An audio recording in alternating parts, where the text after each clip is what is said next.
विद्यार्थी मित्रांनो, बघा, तुम्ही मागील व्हिडिओ बघितलेला असेल, जो आपला काही दिवसापूर्वी अपलोड झालेला आहे, जो हा पेपर मी सुरू केलेला आहे मुंबईचा जो मुंबई शहरचा जो पोलीस विभागाचा जो झालेला पेपर आहे, त्या पेपरचं एक विश्लेषण सुरू केलेलं आहे, बरोबर.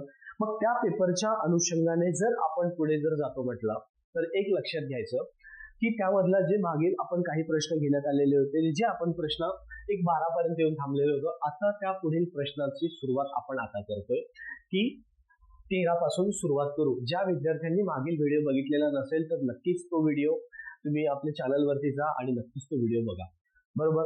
आणि विद्यार्थी मित्रांनो, जर समजा आपण हे तर युट्यूबला पण देतोय व्हिडिओ, पण त्यासोबत अगदी डिटेलमध्ये तुम्हाला पाहिजे असेल किंवा अजून काही मार्गदर्शन पाहिजे असल्यास आपण एक बॅच सुरू पण केलेली आहे. ती ऍप्लिकेशन तुम्ही डाउनलोड करा. त्यावरती फक्त 51 रुपयामध्ये तुम्हाला पूर्ण बॅच आपण देतोय, ठीक आहे. आणि ती लाईव्ह स्वरूपामध्ये, बरोबर. 51 रुपयामध्ये फक्त तुम्हाला, पण एक असणार आहे, जो विद्यार्थी लाईव्ह राहील त्याच विद्यार्थ्याला तो व्हिडिओ मिळणार आहे, बरोबर आहे. तुम्हाला जर पर्सनली समजा तुमचे डाऊट सेशन क्लिअर करायचे असेल, तुम्हाला प्रत्येक डाऊट क्लिअर करून घ्यायचे असेल तर ती बॅच येत्या काही दिवसात, आता 1-2 दिवसामध्ये जे सुरू होत आहे बॅच, तर ती बॅच तुम्हाला अगदी 51 रुपयामध्ये सर्व, म्हणजे तुम्हाला अगदी भरतीचा पेपर ज्या दिवशी असेल त्या दिवसापर्यंत तुम्हाला मार्गदर्शन मिळत राहणार आहे. ती रोज चालणार आहे, ते लाईव्ह मध्ये. तर त्यामुळे बऱ्याच विद्यार्थ्यांनी बॅच सुरू झालेली आहे, पण काही दिवस त्यांना थांबवलेलं होतं. आता परत ती बॅच सुरू होत आहे कंटिन्यू. तर ती बॅचचं लक्षात घ्या, प्रत्येकाने फक्त 51 रुपये द्यायचं आणि त्या 51 रुपयामध्ये तुम्हाला ही सुद्धा व्हिडिओ मिळणार आहे. आणि परत याच्या व्यतिरिक्त सुद्धा आपण एक डाऊट सेशन घेणार आहे. प्रत्येक विद्यार्थ्याचा जीएसविषयी डाऊट असेल तर तो डाऊट तुम्हाला मी प्रत्येक संडेला आपण एक लाईव्ह पण येणार आहे, व्हिडिओ सुद्धा अपलोड होणार आहे आणि त्यानुसार तुमचे डाऊट. फक्त उद्देश कोणता आहे तर तुमची शारीरिक चाचणी तर तुम्ही पूर्ण करणार आहे, पण त्या सोबतच लक्षात घ्यायचं की जी तुम्ही पेपरची जे काही विद्यार्थ्यांना भीती आहे, संपूर्ण महाराष्ट्रातील विद्यार्थ्यांसाठी जी भीती आहे, तर ती भीती दूर करण्यासाठीच आपण ती बॅच सुरू केलेली आहे. ती बॅच पूर्ववत आणि रेग्युलर आणि नियमित होणार आहे आता. म्हणून विद्यार्थी मित्र सर्वांनी आपल्या मित्र मैत्रिणी सर्वांना सांगा ती बॅच जॉईन करा. आणि त्यानंतर तुम्हाला प्रत्येक फक्त एक नियम अट आहे, या बॅच मधून मला पैसा कमवायचा नाहीये, तर तुम्हाला वेळोवेळी तुम्हाला प्रत्येक मार्गदर्शन मिळणं फार महत्वाचं आहे. म्हणून हे डोक्यात ठेवून एक काम करा आणि लाईव्ह राहाल तरच व्हिडिओ अपलोड होणार आहे, तुम्हाला मिळणार, अन्यथा व्हिडिओ मिळणार नाही तुम्हाला, कारण त्यामध्ये नुकसान तुमचं होणार आहे. म्हणून लाईव्ह राहा, तुमचे डाऊट विचारा, तुमचे डाऊट प्रत्येक पूर्ण केल्या जाईल त्याच अनुषंगाने. कारण तुम्हाला अंगावर खाकी चढवायची असेल तर तुम्हाला वेळ द्यावा लागणारच आहे. आलं लक्षात? चला विद्यार्थी मित्रांनो, आपण सुरू करू. काही अडचण असल्यास खाली दिलेल्या नंबरवरती नक्की संपर्क साधा. तुम्हाला ऍप्लिकेशनची लिंक सुद्धा पाठवल्या जाईल किंवा ऍप्लिकेशन प्ले स्टोअरला जाऊन तुम्ही डाउनलोड करू शकता आणि त्यानंतर लगेच तुम्हाला बॅच आहे त्यावरती 51 रुपयामध्ये तुम्ही पूर्णतः बॅच जे झालेले सेशन ते पण मिळणार आणि पुढे होणारे पण मिळणार. फक्त लाईव्ह राहणं फार महत्वाचं. ठीक आहे विद्यार्थी मित्रांनो, चला.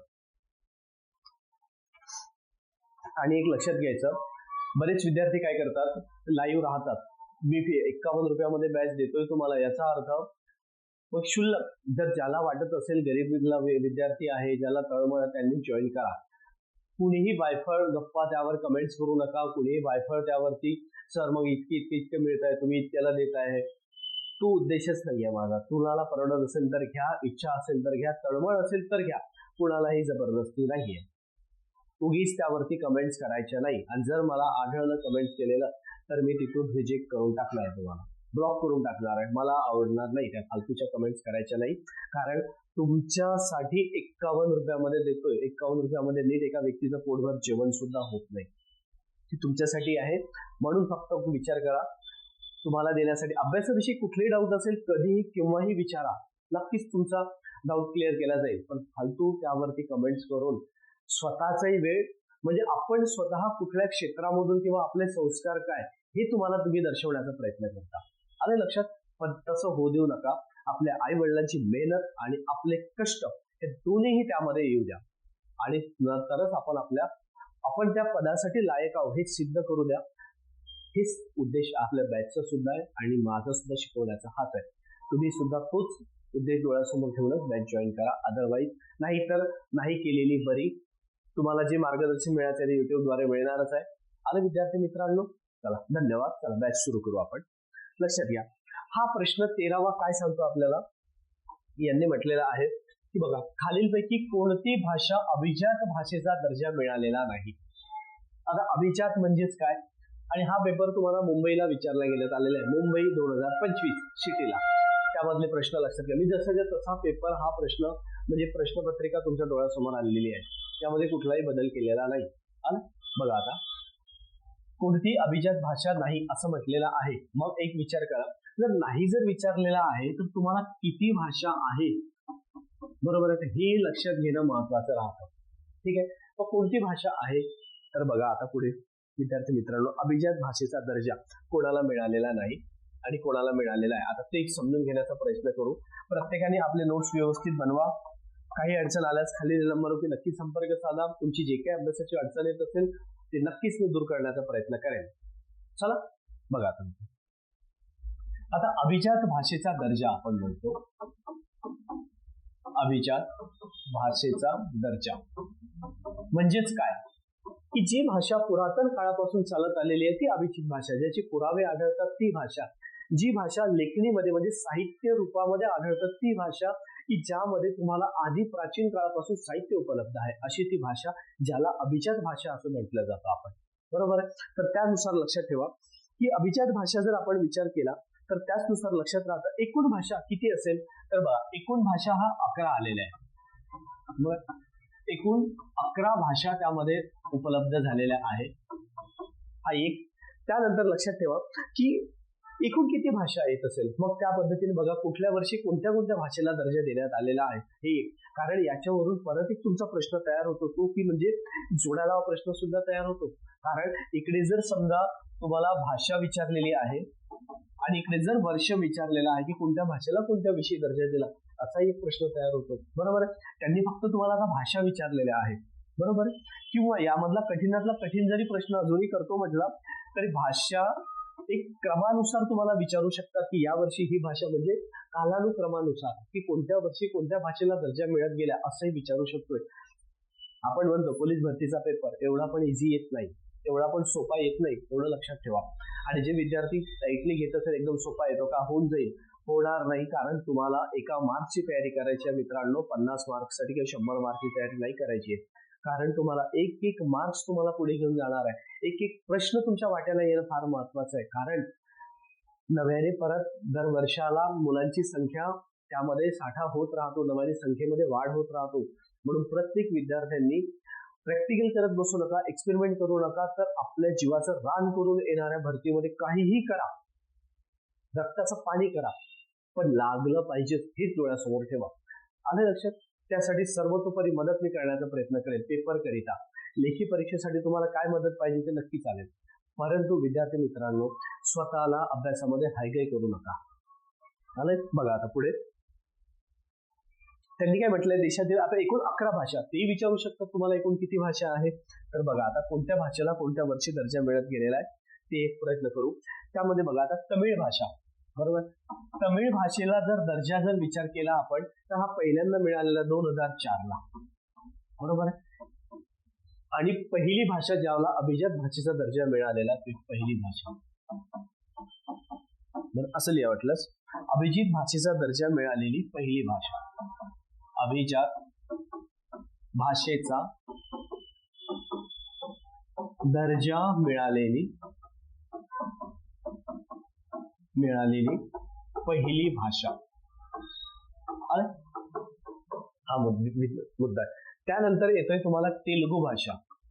ठीक आहे. तेलुगू भाषा, मग तेलुगू भाषेला कधी मिळाला तो 2008 ला. आलं. त्यानंतर येतो आपण संस्कृत भाषा. संस्कृतला कधी मिळाला तो 2005 ला. ठीक आहे. संस्कृत यांना मिळालेला आहे 2005.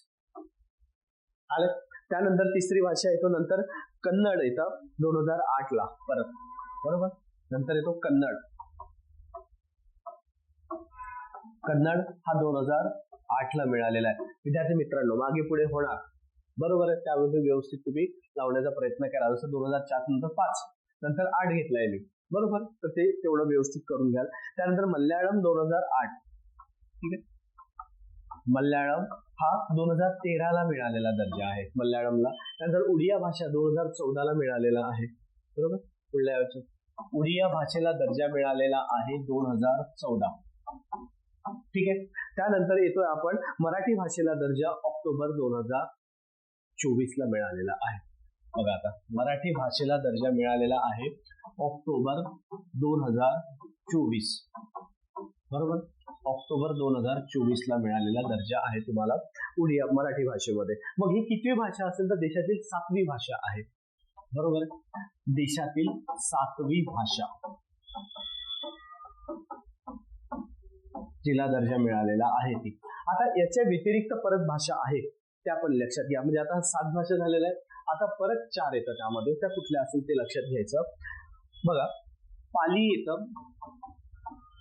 पाली भाषा की ज्यामध्ये गौतम बुद्धांचं जे काही साहित्य होतं, गौतम बुद्धांचं जे काही साहित्य त्यांनी संदेश देण्याचा प्रयत्न केला, जे काही आपल्याला पुरावे आढळतात ते पाली भाषेमध्ये देण्याचा प्रयत्न केला त्यांनी. आलं लक्षात. मग हे पाली भाषेमध्ये जर बघाल तर कुठल्या राज्यामध्ये बोलल्या जातं किंवा कुठल्या राज्यामध्ये ती जास्त भाषा आढळतं तर बिहार. बरोबर आहे. बिहार आणि उत्तर प्रदेशमध्ये. त्यानंतर येतो बंगाली भाषा. ठीक आहे. बंगाली भाषा की जे ही कुठे बोलल्या जातं पश्चिम बंगालमध्ये बोलल्या जातं. ठीक आहे. त्यानंतर येतो आपण आसामी भाषा की जे आसाम मध्ये बोलल्या जातं. ठीक आहे.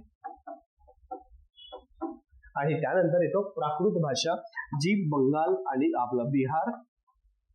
बरोबर आहे. बिहार आणि मध्य प्रदेशमध्ये बोलल्या जातं. बरोबर. बिहार आणि मध्य प्रदेशमध्ये बोलल्या जातं. अशा पद्धतीचे तुमच्या एकूण 11 भाषेचा मी दिलेला आहे आराखडा. मग आता एक लक्षात घ्यायचं, यावरून प्रश्न कसा येईल काय येईल की तुम्ही समजून घेण्याचा प्रयत्न करायचा की प्रश्न कसा येईल माहिती नाही, प्रश्न किती खोलावर जाईल तेही माहिती नाही. आपलं काम आहे अभ्यास करणं आणि पुढे जाणं. आता बघूया पुढचा प्रश्न आपण.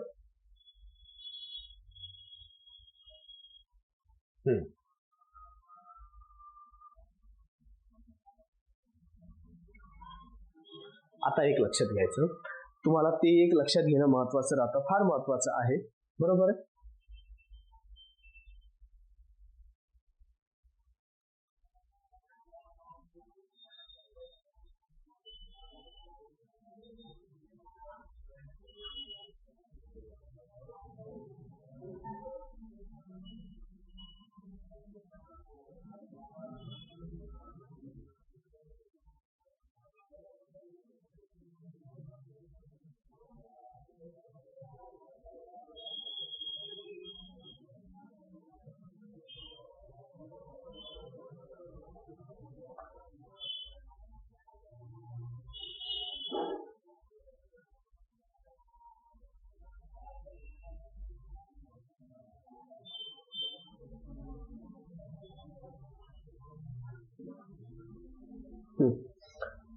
बरोबर आहे. त्यांनी बघा आता 19वा प्रश्न त्यांनी म्हटलेला आहे खालीलपैकी कोणते जागतिक स्थळ, बरोबर आहे, जागतिक वारसा स्थळ वा केलेला तिथे वारसा स्थळ युनेस्को म्हणजे त्याला युनेस्को वर्ल्ड हेरिटेज साईट.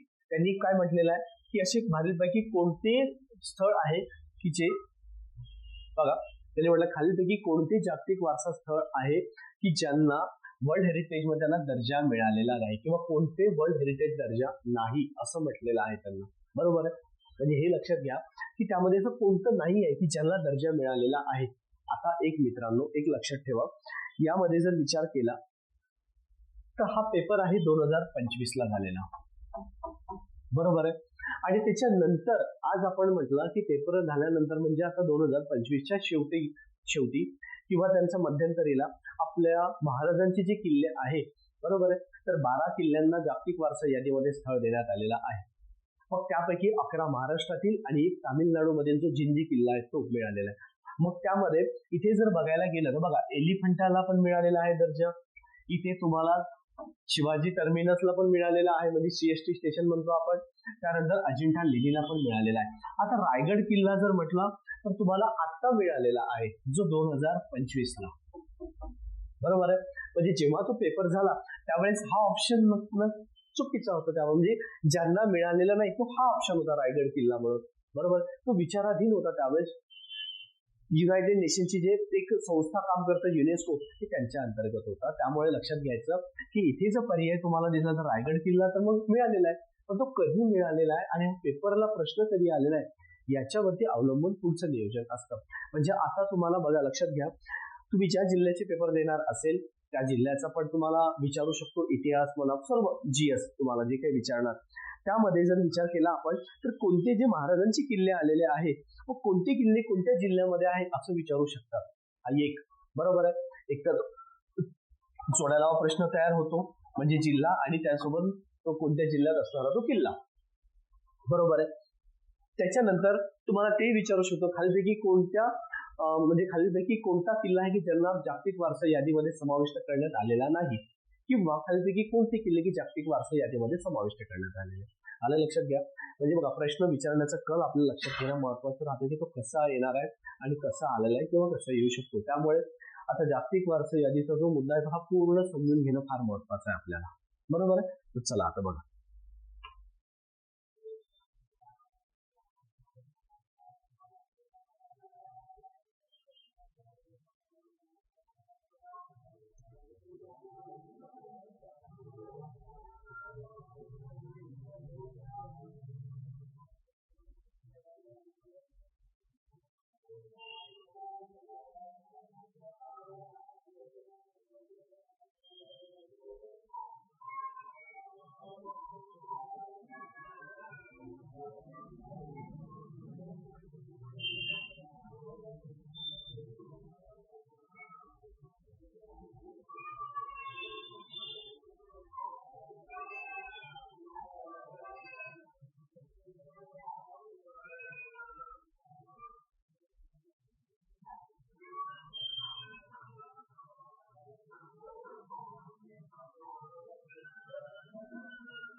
चला आता पूर्ण समजून घेण्याचा प्रयत्न करू की तो मुद्दा कसा आलेला आहे आणि तो प्रश्नाचा अंदाज काय असेल ते. बघा आता पुढचा मुद्दा बघा, युनेस्को. युनेस्को काय आहे, बरोबर. युनेस्को ही युनायटेड नेशननी स्थापन केलेली एक संस्था, म्हणजे कोणाच्या मार्फत आलेली आहे, युनायटेड नेशन, UN म्हणजेच त्यांना आपण म्हणतो संयुक्त राष्ट्र, बरोबर आहे. संयुक्त राष्ट्राच्या अंतर्गत हे स्थापन केलेली एक संस्था आहे. आले लक्षात. त्यानंतर लक्षात घ्यायचं पुढे की ही जी संस्था काम करतात ही काय काम असेल, तर यांचं काम आहे की जगामध्ये जे काही समजा युनिक गोष्टी आहे की ज्या परत तुम्हाला स्थापन करू शकत नाही, किंवा त्यांचं एकच ओळख आहे की ज्याची ओळख दुसऱ्या साईडला मिळू शकत नाही, की त्याची युनिक गोष्ट आहे, अशा गोष्टींना जपणे, अशा गोष्टींना एक दर्जा देणे आणि पुढच्या पिढीसाठी त्यांना जिवंत करून ठेवणे, म्हणजे त्याला जपून ठेवणे, हाही यांचा अंदाज आलेला असतो. ठीक आहे. मग यांचं एक लक्षात घ्यायचं, मग मुख्यालय कुठे असेल, तर हे काय निर्णय घेते, तर लक्षात घ्या यांचं मुख्यालय आलेलं आहे ते पॅरिस या ठिकाणी. ठीक आहे, पॅरिस या ठिकाणी मुख्यालय आलेलं आहे. याची स्थापना कधी झाली असेल, तर 16 नोव्हेंबर 1945 ला याची स्थापना झालेली आहे, बरोबर आहे. स्थापना 16 नोव्हेंबर 1945 ला, 16 नोव्हेंबर 1945 ला स्थापना झालेली आहे. मग त्याचसोबत लक्षात घ्यायचं, मग यांचं काम कोणतं चालतात, तर हे कोणाची संस्था म्हणून काम करतात, तर बघा युनायटेड नेशनच्या अंतर्गत हे काम करतात. आलंय लक्षात. याच्यावरती असाच एक प्रश्न आहेच पुढे तुम्हाला, पण दुसऱ्या जिल्ह्याच्या पेपरमध्ये दिसणार तुम्हाला जागतिक वारसा यादीमध्ये. आणि परत WHO सुद्धा यांच्या युनायटेड नेशनच्या अंतर्गत काम करतात, WTO सुद्धा काम करतात. अशा वेगवेगळ्या संस्था आहेत की ज्या युनायटेड नेशनच्या अंतर्गत काम करतात. पुढे प्रश्न आहेत, मी सांगेलच पुढे, लक्षात घ्यायचं. आता पुढे लक्षात घ्या. पुढे जर आता महाराष्ट्रातील बघा, हे काही किल्ले जर महाराजांचे नंतर आलेले, पण त्याच्या पूर्वीचं थोडं आपण मागे जाण्याचा प्रयत्न करू की प्रश्न कसा आहे. तर एक लक्षात घ्यायचा, आता पुढे यांच्याच अंतर्गत पुढे आलेला असतो की बघा महाराष्ट्रातील किती स्थळांना मिळालेला आहे, त्यातलं लक्षात घ्या एक अजिंठा लेणी, बरोबर. अजिंठा लेणी यांना सुद्धा दर्जा देण्यात आलेला आहे. त्यानंतर दुसरा मुद्दा आहे तो एलोरा लेणी, त्यांना सुद्धा दर्जा देण्यात आलेला आहे, एलोरा लेणी. ठीक आहे. त्यानंतर तिसरा येतो, त्यामध्ये छत्रपती शिवाजी महाराज टर्मिनस, ज्याला आपण CST स्टेशन म्हणतो, किंवा त्याच्या आधी त्याचं नाव होतं व्हीटी स्टेशन, व्हिक्टोरिया स्टेशन असं म्हणा, किंवा व्हिक्टोरिया टर्मिनस असं म्हटलं जातं, जे मुंबईचं आलेलं आहे. बरोबर. म्हणजे छत्रपती शिवाजी महाराज टर्मिनस. ठीक आहे. छत्रपती शिवाजी महाराज टर्मिनस त्याचं नाव आपण नंतर देण्यात आलेलं आहे. त्यासोबतच म्हणतो आपण चौथा एलिफंटा लेणी. ठीक आहे. एलिफंटा लेणी आलेला आहे. 4 झालेले. आणि 5वं त्यामध्ये येते कास पठाराला सुद्धा दर्जा देण्यात आलेला आहे. 5वं कास पठार. मग विचार करा, हे तर झाले 5. आता याच्या नंतर येतं तेच म्हणजे आता महाराजांचे किल्ले. ते बघा, जे 2025ला दर्जा देण्यात आलेला आहे, म्हणजे लिहा महाराष्ट्रातील, बरोबर आहे, किल्ले. बरोबर, की जे किती आलेले आहे त्यानुसार एक लक्षात राहतं. एकूण किल्ले किती येणार? एकूण 12 किल्ले आहेत, की ज्यापैकी 11 महाराष्ट्रामधले येते आणि 12वा एक तो तामिळनाडू म्हणजे जिंजीचा किल्ला, जी महाराजांची तिसरी स्वराज्याची राजधानी होती. ठीक आहे. त्यामधला लक्षात घ्यायचं. पुढे आता कोणते कोणते आलेले आहेत ते महत्वाचे आहे आपल्यासाठी. ठीक आहे. पुढे लक्षात घ्या. बघा, आता एक येतो पहिला किल्ला म्हणजे सिंधुदुर्ग किल्ला. एक, बरोबर आहे, सिंधुदुर्ग किल्ला. मग जिल्हा कुठला असेल तर तो सिंधुदुर्गच किल्ला आहे, जिल्हा आहे तो. ठीक आहे. आणि एक प्रश्न परत आलेला आहे की सिंधुदुर्ग किल्ला हा कोणत्या बेटावरती आलेला आहे, तर तो कुर्ते बेटावरती आहे. ते लिहून घ्या इथेच. परत तुमचा आलेला मुद्दा कुठे चुकायला नको मित्रांनो, की जर एखादी मुद्दा राहून गेला, अरे तो कुठे आलेला आहे, तो नाही.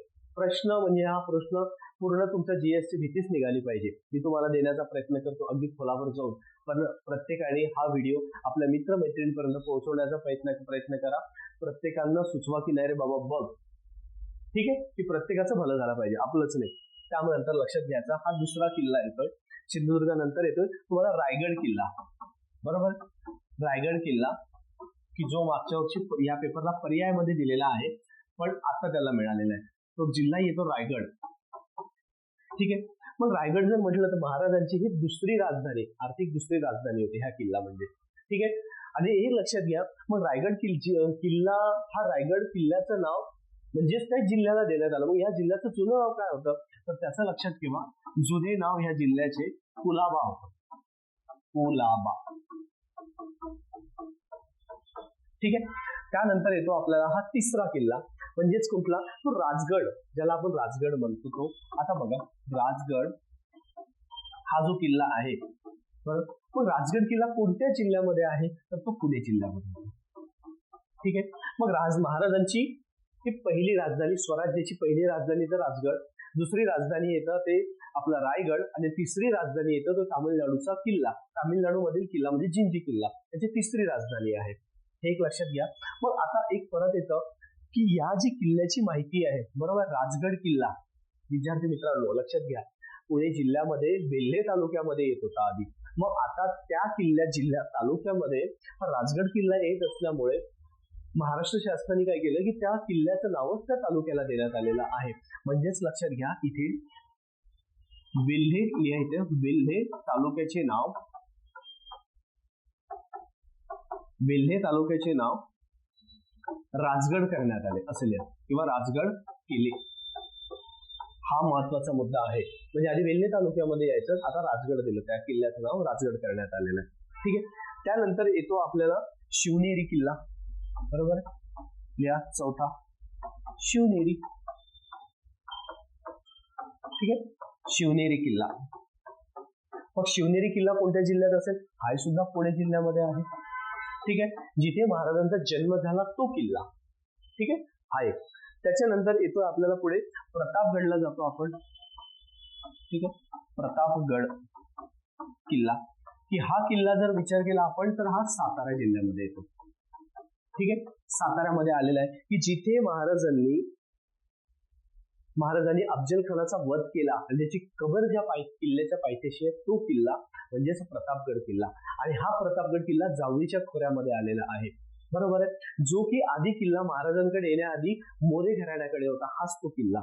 ठीक आहे. आणि आता प्रतापगड म्हणजे जे प्रतापराव गुजर होते, जे महाराजांचे किंवा महाराजांचे नाही तर आपल्या स्वराज्याचे जे सरसेनापती त्यांनी जे पद निभावलेलं आहे, की ती जबाबदारी त्यांनी निभावलेली आहे, म्हणजे हंबीरराव मोहितेचे आपले सरसेनापती होते. त्याच्यापूर्वी ज्यांनी प्रतापराव गुजरांनी जी मोहीम हत्या केली, की ज्या मोहिमेवरती ते हत्या केली म्हणजे जिंकून आले, तर महाराजांनी त्यांच्या नावानिशी हा किल्ला त्या ठिकाणी घोषित करण्यात आला, की तुम्हाला तुमच्या नावानेच हा ओळखला जाईल. म्हणून ते प्रतापगड, की ज्यांनी प्रताप दाखवलेला तो किल्ला म्हणजे प्रतापगड. आजही तो किल्ला दिमाखामध्ये उभा आहे, जी स्वराज्याचं एक अस्तित्व म्हणून उभा आहे, जो म्हणजे प्रतापगड. तो सातारा जिल्ह्यात आहे, तुम्हाला बघायला मिळतो कधी पण. आले लक्षात? तर तोच किल्ला. त्यानंतर लक्षात घ्या प्रतापगड. त्यानंतर येतो पन्हाळा किल्ला.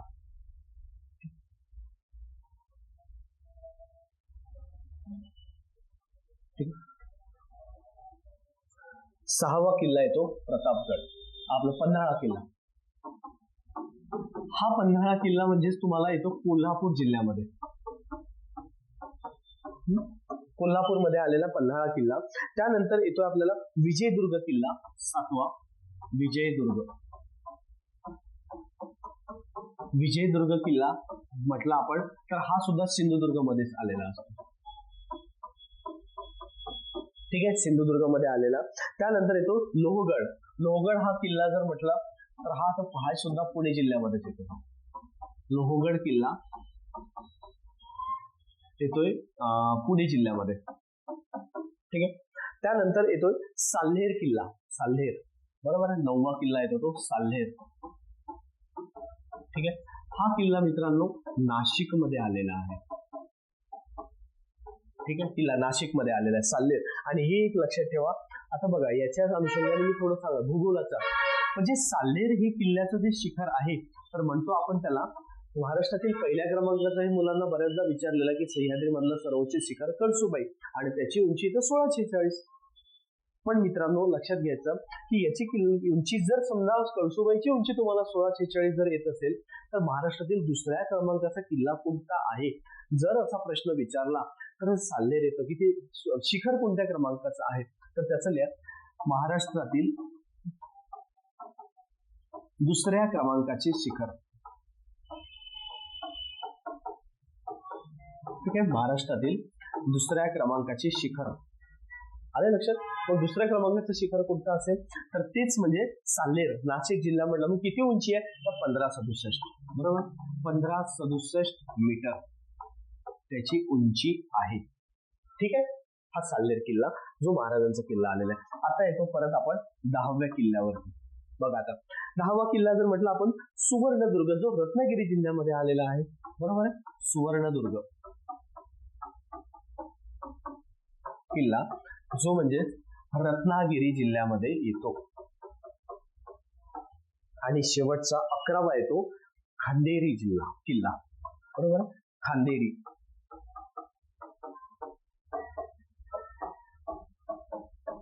ठीक आहे, अरबी समुद्रामध्ये आहे तो खांदेरी. मग आता मित्रांनो एक लक्षात घ्यायचं, हे 11 झालेले आहे जे महाराष्ट्रातील. आणि त्यानंतरचा येतो तोच म्हणजेच तुम्हाला 12वा, तो म्हणजे जिंजी, आणि तो आलेला आहे तामिळनाडूमध्ये. बरोबर, तामिळनाडूमध्ये. असे झाले 12 किल्ले. आणि हेच म्हणजेच काय, इथे आपल्या स्वराज्याची तिसरी राजधानी, स्वराज्याची राजधानी इथे सुद्धा देण्यात आली महाराजांनी, ती म्हणजे तिसरी. पहिली राजगड, दुसरी रायगड आणि तिसरी जिंजी, अशा 3 राजधानी महाराजांनी उभ्या केलेल्या होत्या. तीच ती म्हणजे तिसरी राजधानी. ठीक आहे. आता येतो परत आपण पुढे जाऊ. आता लक्षात घ्या याच्यानंतरचा प्रश्न. मग आता यावरती जर प्रश्न सोडवतो म्हटलं तर तुम्हीच लक्षात घ्या मित्रांनो, आपण जर म्हटलं की हा 19वा क्रमांकाचा प्रश्न, मग त्याचं उत्तर कोणतं असणार, तर रायगड किल्ला. पण आता 2025 नुसार म्हटलं तर उत्तर सर्वच येणार. ठीक आहे. त्यानंतर लक्षात घ्या आता 20वा क्रमांकाचा प्रश्न. त्यांनी काय म्हटलेलं आहे, बांद्रा वरळी सी लिंक कोणत्या वर्षी सुरू करण्यात आला. बरोबर, मुंबईचा पेपर असल्यामुळे नक्कीच मुंबई विषयी तुम्हाला विचारणार आहे. तर बघा हा क्रमांक आता 22वा प्रश्न काय सांगतो आपल्याला, क्रमांक लक्षात ठेवा. 22 क्रमांकाचा प्रश्न, 20 क्रमांकाचा प्रश्न लक्षात घ्या आपल्याला.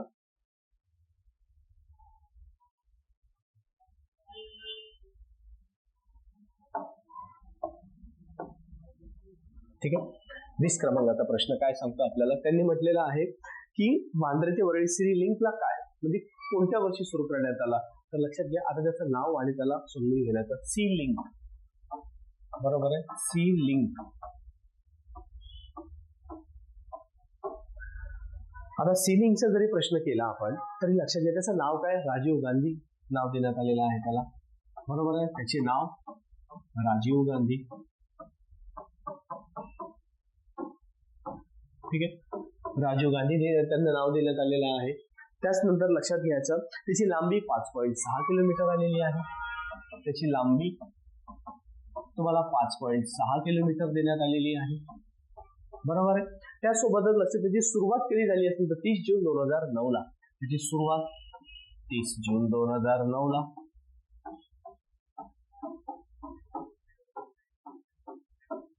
ठीक आहे, 30 जून 2009 ला त्याची सुरुवात झालेली आहे.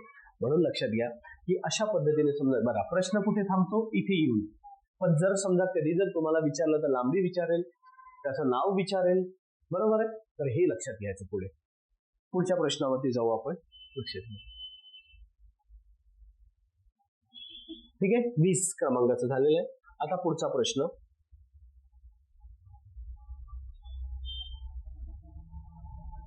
त्यांनी विचारलेला आहे हा 24वा. बघा आता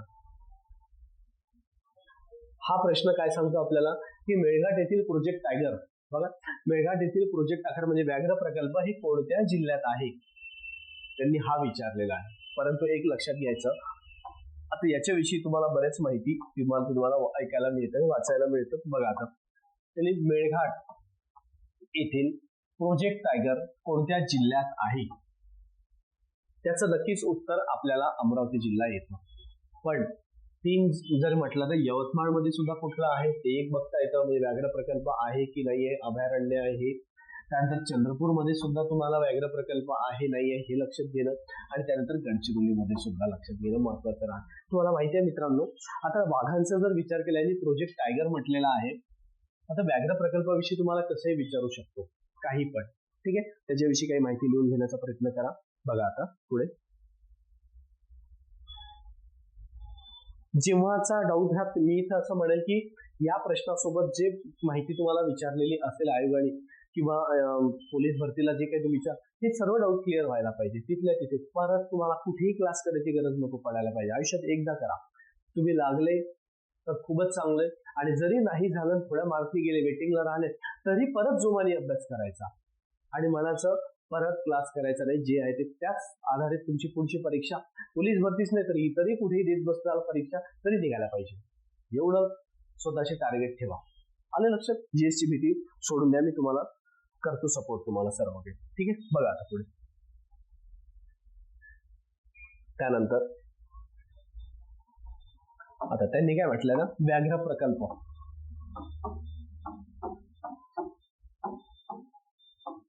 आता व्याघ्र प्रकल्प त्यांनी बघा आता कधी सुरुवात, हे तर लक्षात ठेवा की व्याघ्र प्रकल्पाची सुरुवात कधी झाली भारतामध्ये.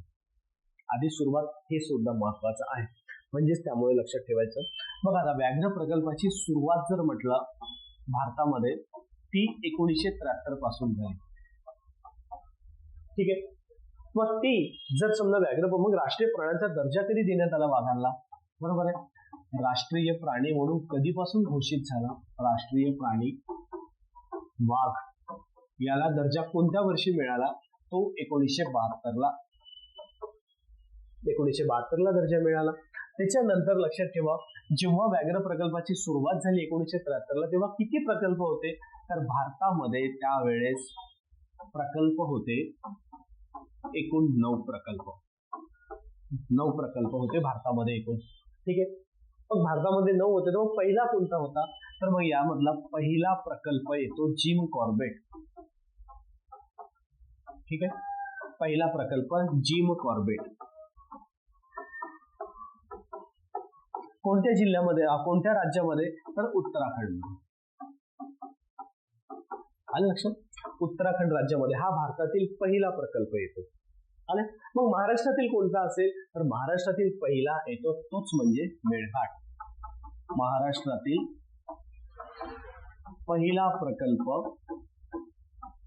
तो म्हणजे जे तुम्हाला प्रश्न आलेला आहे ना, तो म्हणजे मेळघाट. मग एक लक्षात ठेवा, ज्या वेळेस भारतामध्ये हे 9 प्रकल्प सुरू करण्यात आले आणि हे प्रकल्प कोणते 1973 ला सुरू करण्यात आले आणि ज्या 9 मध्ये जर महाराष्ट्रातील एक प्रकल्प होता तो म्हणजे मेळघाट. मग विचार करा मित्रांनो, हा सुद्धा कोणत्या वर्षी स्थापन झालेला असेल? 1973 ला. बरोबर आलं लक्षात? 1973 ला सुद्धा मेळघाटची स्थापना झालेली दिसते तुम्हाला. म्हणजे हे इथून सुरुवात करू. आता पुढे बघू एक एक एक एक कशा पद्धतीने. मग हा जो मेळघाट प्रकल्प आलेला आहे, तर मग कोणत्या वर्षी काय काय झालेलं आहे ते बघा. आता पुढे बघा, मग कोणता जिल्हा असेल? इथून सुरुवात करू आता. मेळघाटला जिल्हा अमरावती. म्हणजे प्रश्न तुम्हाला विचारलेला आहे तो इथेच बघा, प्रश्न इथेच येऊन थांबलेला आहे. आता याच्या आपण मागे पण गेलेलो आहे आणि आता पुढे पण जाऊ याच्या पलीकडे. म्हणजे येणारा प्रश्न तिथल्या तिथेच निघाला पाहिजे, परत नको. आले? मग आता लक्षात घ्या, मेळघाट. तर हा मेळघाट प्रकल्प जो आलेला आहे आणि हा प्रकल्प म्हणतो आपण महाराष्ट्रातला. पण जसे भारतामध्ये सुरुवातीला 9 प्रकल्प आले, ठीक आहे, मग आता तर 56 वरती गेलेला आहे व्याघ्र प्रकल्पाची भारतातील संख्या ही 56 वरती गेलेली आहे. बरोबर आहे? मग त्याही पुढे जात आहे आता. आले लक्षात? मग शेवटचे जे 3-4 प्रकल्प आहेत ते सुद्धा तुम्हाला विचारतात की नव्याने आता कोणते प्रकल्प घोषित करण्यात आला, एकूण किती आहे, काय आहे, त्याची माहिती मी टेलिग्रामला दिलेली आहे, एकदा तुम्ही बघून घ्या. बरोबर आहे? परत तुम्हाला व्हिडिओ मार्फत पण दिलेले आहे, ते पण एकदा युट्यूबला बघायला सर्व माहिती दिलेली आहे तुम्हाला. किती आहे, कोणत्या प्रकल्प कितवा आणि कोणत्या प्रकल्पाला कोणतं नाव देण्यात आलेलं आहे ते सुद्धा तुम्हाला विचारतो. ठीक आहे, ते एकदा तुम्ही स्वतः बघा, युट्यूबला मी टाकलेले आहे व्हिडिओज मध्ये. ठीक आहे, त्यानंतर लक्षात घ्यायचं पुढे की आता हा मेळघाट प्रकल्प म्हटला तर याच ठिकाणी मेळघाट इथूनच पूर्णा नदी म्हणजे कोणत्या डोंगर रांगेमध्ये येतो हा एक प्रश्न तयार होतो. बघा, डोंगर रांग येतं त्या ठिकाणी सातपुडा पर्वत. बरोबर आहे? डोंगर रांग ही सातपुडा आलेली आहे. मग सातपुड्यामध्ये जरी विचार केला त्याची उपरांग तर इथे आहे तर गाविलगड डोंगर रांग. तुम्हाला गाविलगड रांगेमध्ये आलेला दिसतोय तुम्हाला, हे एक लक्षात घ्यायचं. बरोबर आहे? डोंगरांसमोर गाविलगड रांग. मग ह्या गाविलगड रांगेमध्ये जर आपण बघितलं त्याच ठिकाणी तर तुम्हाला ते समजून घेणं महत्वाचं राहतं की कशा पद्धतीने आलेलं. बरोबर आहे? मग पुढे बघा, जी गाविलगड डोंगर रांग आलेली आहे ना त्यामध्येच लक्षात घ्यायचं या डोंगर, मग या डोंगर रांगेमधलं सर्वोच्च शिखर मग कोणतं असेल तर ते वैराट आलेलं आहे. बरोबर आहे? वैराट शिखर जे सर्वोच्च शिखर आलेलं आहे. मग त्याची उंची किती असेल?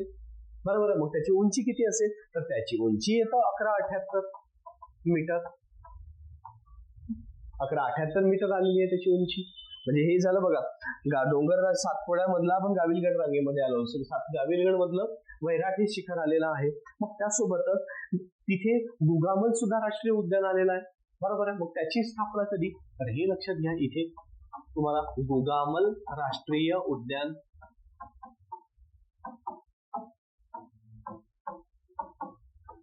ठीक आहे, गुगामल राष्ट्रीय उद्यान. मग हे लक्षात घ्यायची म्हणून घोषणा झालेली असते. तर कधीपासून तर 1987 पासून त्याची घोषणा झालेली आहे. ठीक आहे, 1987 पासून त्याची घोषणा झालेली आहे गुगामल राष्ट्रीय उद्यानाची. त्यासोबतच लक्षात घ्यायचं उगम, मग याच ठिकाणी तुम्हाला याच डोंगर रांगेमधून तुम्हाला हा सुद्धा दिसतं की पूर्णा नदीचा उगम झालेला दिसतो. ठीक आहे, पूर्णा नदीचा उगम आलेला आहे. बरोबर, पूर्णा नदीचा उगम येतो हे सुद्धा. आणि पूर्णा नदी ही तापीची उपनदी आहे. परत जा पुढे, ही तापीची उपनदी आलेली आहे. ठीक आहे, तापी नदीची उपनदी पूर्णा नदी. त्यानंतर पुढे जर गेलो आपण तर लक्षात घ्यायची याची स्थापना येतं. मग याची स्थापना 1973. मग याचं क्षेत्रफळ किती असेल हे विचारू शकते तुम्हाला. क्षेत्रफळ येतं 1677. इथेच जा पुढे, क्षेत्रफळ 1677 चौरस किलोमीटर. क्षेत्रफळ येतं 16 याचं क्षेत्रफळ येतं तुम्हाला, क्षेत्रफळ लक्षात घ्या 1677 चौरस किलोमीटर क्षेत्रफळ आलेलं आहे. मग विचार करा मित्रांनो, एवढं तर तुम्हाला दिलं, आता अजून काय हवं असतं कळलं. आता पुढे बघा, आता राहिलेले आपले 3 ऑप्शन महत्वाचे आहेत ते बघा आता पुढे. ठीक आहे, प्रत्येकाने हे नोट्स व्यवस्थित लिहायचे मित्रांनो. एकदा दोनदा बघा व्हिडिओ, व्यवस्थित लिहा. जर काही अडचण आली लिहिताना पण तरी सुद्धा फोन करा, विचारा, नक्कीच तुमच्या फोन उचलला जाईल आणि बोलला पण जाईल. काही काळजी करू नका, फक्त प्रामाणिकपणे अभ्यास करा, एवढंच. आलं? त्यानंतर लक्षात घ्या, इथे बघा आता यांनी काय म्हटलेलं आहे, हा प्रोजेक्ट टायगर कोणत्या जिल्ह्यात आहे हे झालेलं आहे तुम्हाला. मग त्यासोबत लक्षात घ्या, आता गडचिरोलीला परत आपलं व्याघ्र प्रकल्प नाही येणार, पण त्या ठिकाणी एक अभयारण्य आलेलं आहे, चप्राळा अभयारण्य. लक्षात घ्या, इथे लिहा चप्राळा अभयारण्य आलेलं आहे. मग हे कुठे असेल, बरोबर आहे. मग चप्राळा अभयारण्य कुठे असेल तर लक्षात घ्यायचं, आपण बघा बोलू गडचिरोली, चंद्रपूर आणि यवतमाळ. बघा याच ठिकाणी तुम्हाला मी सांगतो. बघा इथे गडचिरोली,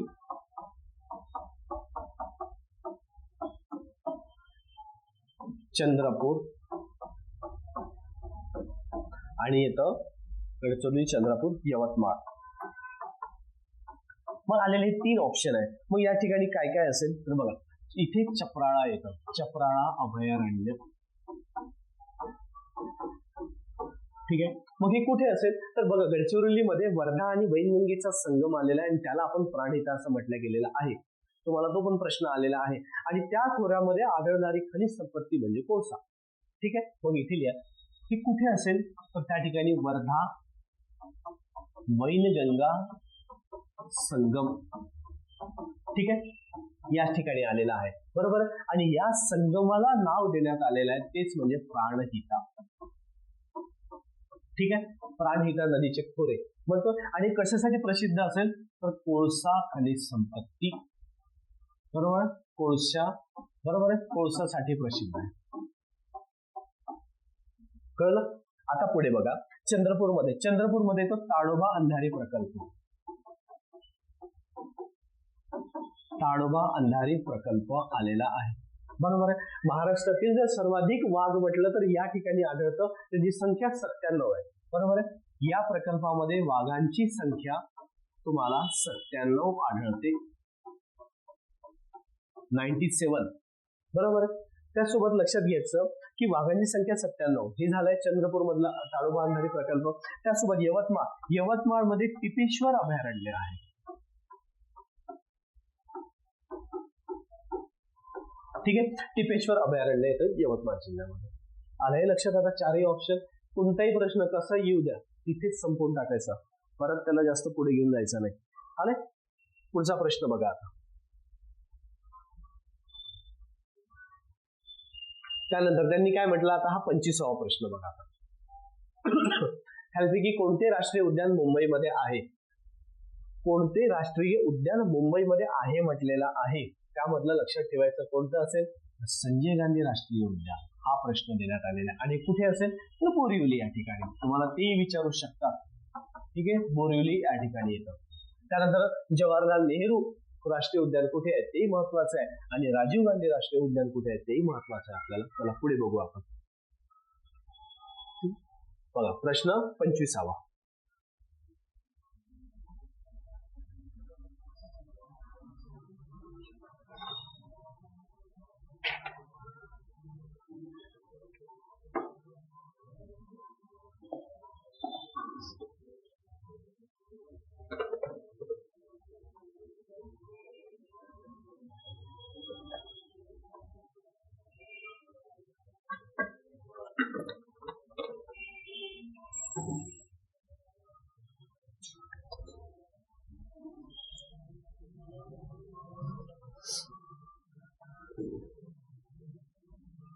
ठीक आहे, आता बघा हा 25वा प्रश्न हा संजय गांधी राष्ट्रीय उद्यानावरती आलेला आहे.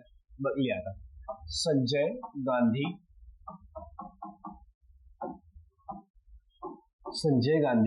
राष्ट्रीय उद्यान. ठीक आहे, संजय गांधी राष्ट्रीय उद्यान. ठीक आहे, चला बघा काय सांगतो आपल्याला. संजय गांधी राष्ट्रीय उद्यान कुठे आहे ते बोरिवली मुंबई ठिकाण येतं. ठीक आहे, या इथे बोरिवली मुंबई झालं, बोरिवली मुंबई या ठिकाणी येतं. त्यासोबत लक्षात घ्यायचं की त्याला कुठे, तिथे तुलसी तलाव आहे, त्या अभयारण्यामध्ये तुलसी तलाव आलेला आहे. ठीक आहे, तुलसी तलाव आहे. ठीक आहे, तुलसी तलाव. मग ह्या तुलसी तलाव जर त्यावेळेस आढळत, मग त्याला कुठे, तो त्याच उद्यानामध्ये असं एकमेव उद्यान आहे की त्या उद्यानामध्ये तुम्हाला लेणी पण आढळतं, कान्हेरी लेणी. बरोबर आहे. इथेच तुम्हाला कान्हेरी लेणी आढळते. ठीक आहे, कान्हेरी लेणी आहे आणि ती लेणी मग कशासाठी प्रसिद्ध आहे तर बुद्धांची लेणी, त्याला आपण बुद्ध लेणी म्हणून तिथे आढळतं तुम्हाला. ठीक आहे, बुद्ध लेणी आहे त्या ठिकाणी तुम्हाला बुद्ध काळामध्ये जे काही लेणी कोरल्या गेलेले ना त्याचे सर्व अवशेष किंवा त्यांचं त्या काळातील सर्व तुम्हाला कलाशैली दिसतं. आणि या उद्यानाला कोणत्या वर्षी दर्जा देण्यात आला तर ते वर्ष येतं याच ठिकाणी 1969. 1969 हे वर्ष. चला पुढचा प्रश्न न बघता त्या प्रश्नामधले जे 4 पर्याय आहे, 4 नाही तर इतर 2 पर्याय आता ते बघू आपण. इतर 2 पर्याय म्हणजेच बघा आता जवाहरलाल नेहरू राष्ट्रीय उद्यान. ठीक आहे, जवाहरलाल नेहरू राष्ट्रीय उद्यान. जवाहरलाल नेहरू राष्ट्रीय उद्यान यालाच आपण पेंच म्हणतो, पेंच. ठीक आहे, आता पेंच का बरं मी ते पण सांगतो तुम्हाला, लक्षात घ्या. पुढे मित्रांनो एक लक्षात घ्या, आता 2021 ला जेव्हा पेपर झालेला होता बरोबर आहे, तर त्या 2021 ला नागपूर पोलीस भरतीचा जो पेपर आहे बरोबर, नागपूर शहराचा, तर त्या 2021 ला यांच्यावरतीच प्रश्न आलेला. तो बघा आता तो कसा आलेला आहे तो पण लिहून घ्या साईडला. बघा आपण हेच करण्याचा प्रयत्न करू की आलेला प्रश्न, आलेला मुद्दा इतर कोणत्या वर्षी प्रश्न आलेला आहे, कुठल्या विभागाला प्रश्न आलेला आहे, म्हणजे तलाठी असू द्या, इतर सरळ सेवा किंवा तुम्हाला SSC CGL सेंटरला कुठेही येऊ द्या, मी घेण्याचा प्रयत्न नक्कीच करणार की तो प्रश्न इतर ठिकाणी कुठे कुठे विचारला आहे का, मग तो कसा विचारलेला आहे, मग त्याच्याशी नाळ जुळतं का आपली ह्या प्रश्नाची. तर ते विद्यार्थी मित्रांनो तुमच्यासाठी दिवस रात्र आपण मेहनत करायला तयार आहे, फक्त साथ राहू द्या तुमची. जर समजा सर्व विद्यार्थी महाराष्ट्रातील सर्व तळागाळातील विद्यार्थी जुळत असेल ऍप वरती, जेव्हा तुम्ही लाईव्ह येणार तुम्ही फक्त मला मेसेज करायचं, सांगायचं सर आम्ही सर्वजण येतोय, आपण येऊ, किंवा आपण आठवड्यातून एक दिवस फिक्स करू, म्हणजे रविवारच फिक्स करू आणि त्या रविवारी आपण एकत्र येण्याचा प्रयत्न करू, किंवा रविवारनं जर इतरही दिवशी जर येता आलं तर नक्कीच विद्यार्थी मित्रांनो आपण येण्याचा प्रयत्न करू, फक्त साथ राहू द्या तुमची. आले लक्षात, कारण मेहनत खूप करायची आहे, कारण संधी जी येणार आहे परत पुढचे 2-3 वर्ष भरती येईल नाही माहिती नाही आपल्याला, मी निगेटिव्ह नाही बोलत आहे, फक्त सकारात्मक विचार करा, वास्तविकता डोळ्यासमोर ठेवा आणि लागा तयारीला. दिवस आहे आपल्याकडे, जे होईल ते होईल, फक्त आजचा दिवस तयारी करा, वाया नका घालू, उद्याचा विचार उद्यावर सोडून द्यायचा. चला बघा आता या प्रश्नाकडे येऊ. ठीक आहे, मग यांनी काय म्हटलेलं असेल तर बघा तो प्रश्न कसा आलेला होता, प्रत्येक विद्यार्थी मित्रांनी तो प्रश्न सुद्धा चेक करून घ्याल. तुमच्या प्रश्नसंच जे काही तुमच्याकडे असेल ना त्याच्यामध्ये तो प्रश्न असणार बरोबर. तर लिहा तिथे आता. ठीक आहे, लिहा तिथे पोलीस भरती नागपूर कसा आलेला होता प्रश्न बघा. पेंच राष्ट्रीय, मग त्याला उलटा केलेला, पेंच राष्ट्रीय उद्यानास, पेंच राष्ट्रीय उद्यानास बरोबर, उद्यानास कोणते नाव देण्यात आले होते, कोणते नाव देण्यात आले होते. ठीक आहे, कोणते नाव देण्यात आले होते. हा कधी विचारलेला आहे प्रश्न, पोलीस भरती नागपूर सिटीला बरोबर, पोलीस भरती नागपूरला विचारलेला आहे 2021 ला. ज्यांच्याकडे हा पेपर असेल त्या विद्यार्थ्यांनी नक्की तपासून बघा, तुम्हाला प्रश्न दिसेल आलेला आहे. मग असा प्रश्न जर आलेला, इथे काय म्हटलं कोणते नाव देण्यात आलेले होते, इथे नावच तर दिलेलं आहे सरळ सरळ या वर्षीच्या पेपरला, म्हणजे उलटला प्रश्न. जर विद्यार्थ्यांनी तो प्रश्नपत्रिका जर तिथे व्यवस्थित केली असली तर इथे हा त्या विद्यार्थ्याचा प्रश्न सुटला असता बरोबर आहे. म्हणजे पेंच राष्ट्रीय उद्यानास कोणते नाव देण्यात आले, कोणते म्हणजे इथे त्यांनी प्रश्नच विचारलेला आहे आणि तो पर्यायामध्ये आलेला आहे बरोबर आहे, जवाहरलाल नेहरू राष्ट्रीय उद्यान. ठीक आहे, चल बघा आता पुढे. मग आता विद्यार्थी मित्रांनो आता बघा याला मग पेंच नाव का बरं कसं देण्यात आलेलं आहे, तर बघा याच ठिकाणी या उद्यानामधून पेंच नदीचा प्रवाह आला. ठीक आहे, पेंच नदीचा प्रवाह इथून गेलेला आहे किंवा पेंच नदी या उद्यानामधून वाहते, हा एक म्हणून त्याला नाव ठेवण्यात आलेलं आहे पेंच. त्यानंतर येतोय त्याची घोषणा कधी झाली या प्रकल्पाची, तर 1965 ला बरोबर. त्याची घोषणा 1965 ला झालेली आहे. ठीक आहे. घोषणा 1965 मध्ये झालेली. त्यानंतर 1975 मध्ये याला राष्ट्रीय उद्यानाचा दर्जा देण्यात आला. 1975 मध्ये राष्ट्रीय उद्यानाचा दर्जा.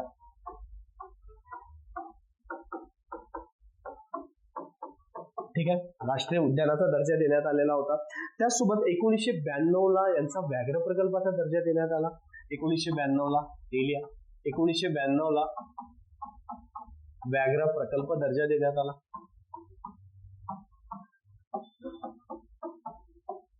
आलंय लक्षात. 1992 ला व्याघ्र प्रकल्पाचा दर्जा देण्यात आलेला आहे. मग हे सुद्धा एक लक्षात घेणं महत्वाचं राहतं तुम्हाला की कशा पद्धतीने पुढे होत गेलेला आहे आपल्याला. कळलं आता ह्या प्रश्न. आता आपण पुढच्या प्रश्नावरती म्हणजे पुढच्या पर्यायावरती जाऊ. ठीक आहे, पुढे बघा. मग आता हा पर्याय म्हटलं तर कुठला असेल तर राजीव गांधी राष्ट्रीय उद्यान. आता राजीव गांधी राष्ट्रीय उद्यानावरती लिहा तिथे. आता राजीव गांधी राष्ट्रीय उद्यान.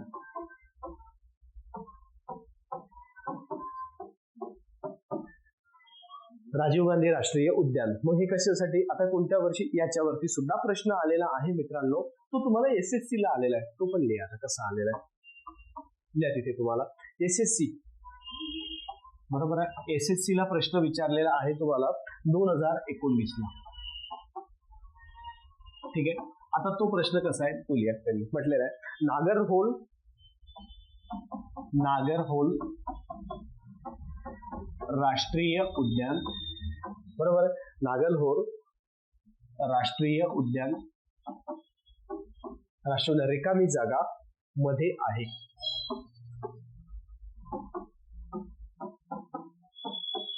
बघा हा प्रश्न इथे कसा जुळतो मी तुम्हाला सांगतो. लक्षात घ्या. SSC CGL 2019 ला विचारलेला प्रश्न. केंद्रातले प्रश्न सुद्धा इकडे असे विचारले जातात. होऊ शकेल एखाद्या वेळेस पर्यायामध्ये असेल, पण पर्याय पण का सोडायचा. जर तोच पर्यायातला प्रश्न म्हणजे एका प्रश्नाचा तो पर्याय हा दुसरीकडे जाऊन तुम्हाला तो एक काय म्हणतो ना प्रश्न तयार होऊ शकतो. म्हणून प्रत्येक ठिकाणी सकारात्मक राहा. ठीक आहे. मग आता यालाच आता हे जे नवीन नाव देण्यात आलेलं आहे इथे. आता बघा या उद्यानाचे जर समजा आपण म्हटलं की पूर्वी जर समजा या नावाने ओळखले जाणारे होते तर ते कुठलं नागरहोळ आधी नाव होतं. आणि हे कुठे आलेलं आहे तर कर्नाटकातील मैसूर जिल्ह्यामध्ये तुम्हाला मैसूर आणि कोडगू जिल्ह्यामध्ये तुम्हाला हे उद्यान आलेलं आहे. आलंय लक्षात. लिंक तुम्हाला म्हणजे जुनं नाव म्हटलं तर नागरहोळ म्हणजे लिहा. ठीक आहे. नागरहोळ या नावाने ओळखले जात होते.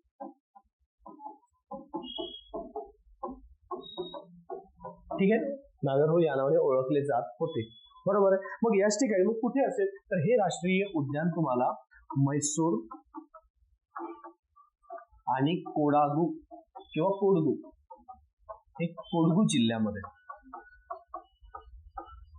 बरोबर. आणि कुठे तर कर्नाटक राज्यामध्ये. आलं लक्षात. कर्नाटक राज्यामध्ये येऊन थांबलेलं आहे. ठीक आहे. म्हणजेच तुम्हाला या प्रश्नाचं उत्तर तुम्हाला इथे मिळालेलं. हा एक झाला मुद्दा. मग याला वन्यजीव अभयारण्याचा सुद्धा दर्जा देण्यात आलेला आहे. म्हणजे अभयारण्याचा दर्जा देण्यात आला तो कधी 1955 ला. ठीक आहे. याला सुद्धा बघा 1955 ला अभयारण्याचा दर्जा देण्यात आला. अभयारण्य. ठीक आहे. अभयारण्य म्हणून ओळखलं गेलं लागलं. आणि याचं क्षेत्रफळ 642.39 चौरस किलोमीटर येतं. बरोबर आहे. याचं क्षेत्रफळ आलेलं आहे 642.39 चौरस किलोमीटर. झाली माहिती. मग आता एक लक्षात घ्यायचं की असा प्रश्नांची तुम्ही ज्यावेळेस तयारी करता त्यावेळेस तुम्हाला काहीच अडचण राहत नाही. एक मुद्दा लक्षात घ्या इथे मागे. हा जसं आपण म्हणतो की राष्ट्रीय उद्यानाचा दर्जा इथे तुम्हाला थोडं मागे येऊ जवाहरलाल पेंच अभयारण्यावरती. इथे बघा कधी घोषणा दर्जा मिळाला 1975 ला. तर हा दर्जा मिळालेला आहे. मग आज 2025 ला याला 50 वर्ष पूर्ण झालेले आहे मित्रांनो. तो एक पॉईंट इथे लिहून घ्या. 2025 रोजी किंवा 25 ला 50 वर्ष पूर्ण झालेले आहे. प्रश्न कसाही विचारू शकतो तुम्हाला. कळलं. बारकाईने जा, मेहनत करा, बस पुढे जा. विद्यार्थी मित्रांनो आपण थांबतोय आता. पुढचे प्रश्न मी परत पुढल्या व्हिडिओमध्ये तुम्हाला मिळणार आहे, म्हणून प्रत्येकाने हे चॅनल सबस्क्राईब करा, शेअर पण करा आणि प्रत्येक व्हिडिओला लाईक सुद्धा करत चला. आणि तुम्हाला परत काय वाटतं, तुम्हाला काही हवं आहे का, अजून यापेक्षा जास्त काही चांगलं देता येईल किंवा परत काही सुटलेलं असेल किंवा काही हवं असेल तर नक्कीच विद्यार्थी मित्रांनो खाली तुम्ही नक्कीच कमेंट्स करा. कमेंट्स नक्कीच वाचून तुम्हाला रिप्लाय पण देण्यात येईल आणि पुढल्या व्हिडिओमध्ये राहिलेल्या ज्या काही तुम्हाला राहिलेल्या बाबी आहेत त्या मी क्लिअर करून देण्यात येईल. काळजी करू नका, तुमच्या पाठीशी आहे. तुम्ही फक्त सहकार्य करा, सोबत आपण तयारी करू. काही काळजी नका करू. प्रत्येक व्हिडिओमध्ये तुम्हाला अगदी डिटेलमध्ये मी देण्याचा प्रयत्न करू. काही नाही, सोबत तयारी करू, सोबत मेहनत करू आपण आणि पुढे जाण्याचा प्रयत्न करू. काळजी करू नका कुठलीच. किंवाही तुम्ही खाली दिलेल्या नंबरवरती नक्की संपर्क साधा. तुम्हाला मी माहिती जे काही हवं आहे ते तुम्हाला मी देण्याचा प्रयत्न करत जाईल. त्यासोबतच लक्षात ठेवा की माझ्याकडून पूर्ण GS साठी तुम्हाला जे काही तुमच्या एक भीती असेल किंवा जे काही अडचणी असेल मी पूर्ण करण्याचा प्रयत्न करतो. पण विद्यार्थी मित्रांनो, प्रत्येकाने आपल्या मित्रमैत्रिणींपर्यंत, आपल्या गावामध्ये किंवा आपल्या शहरामध्ये, आपल्या आजूबाजूच्या परिसरामध्ये जे विद्यार्थी तयारी करत असेल, बिचारे चुकीच्या पद्धतीने राहतात, कधी त्यांचा मिळत नाही साधन उपयोगी कुठल्याही गोष्टीला, तर त्यांना हे चॅनल सबस्क्राईब करायला लावा. आणि ज्या विद्यार्थ्यांना वाटत असेल की नक्कीच कोर्स जॉईन करायचा की ज्यामध्ये तुम्हाला इतरही विषयाचं मी देण्याचा प्रयत्न करेल, ठीक आहे, इतरही विषय तुमचे कसे क्लिअर करून देता येईल यावर प्रयत्न करू आपण आणि त्याच अनुषंगाने आपण जाण्याचा प्रयत्न करू. पण माझं GS तुम्हाला सर्वस्व मिळणार आहे, म्हणून प्रत्येकाने आपली ऍप्लिकेशन जे खाली दिलेली आहे त्या ऍप्लिकेशनवरती जा, प्ले स्टोअरला जाऊन तुम्ही डाउनलोड करा आणि ती ऍप्लिकेशन डाउनलोड करून तो कोर्स सुद्धा जॉईन करा. 51 रुपयामध्ये आपण सर्व देणार आहे विद्यार्थी मित्रांनो. काळजी करू नका, काहीच मिळत नाही आता. चला विद्यार्थी मित्रांनो, आपण पुढच्या व्हिडिओमध्ये भेटू. जय हिंद, जय महाराष्ट्र.